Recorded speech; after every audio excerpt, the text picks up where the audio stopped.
Pengawas Obat dan Makanan atau BP POM Serang menetapkan pemilik apotek Gama berinisial LMN sebagai tersangka. Penetapan ini didasari atas penemuan barang bukti guna memperkuat dugaan bahwa sang pemilik apotek dengan sengaja memproduksi dan mengedarkan obat ilegal kepada masyarakat demi mendapatkan keuntungan.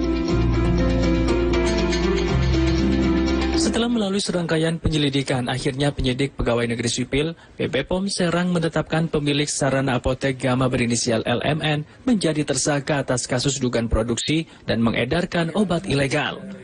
Produksi dan peredaran obat ilegal selain melawan hukum juga membahayakan kesehatan masyarakat.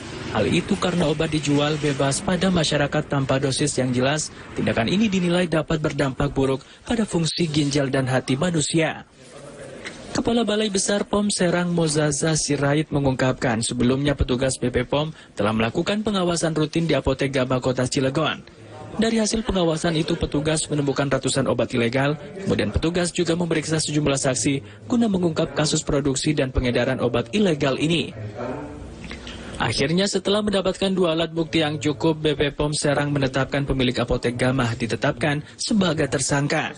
Bersangkutan lah yang tentu namanya sebagai pemilik ya, yang paling mengetahui, yang menanggung jawab ya, dan tentu yang namanya pemilik semuanya ya bertanggung jawab lah ya untuk semua hal yang ada di sana.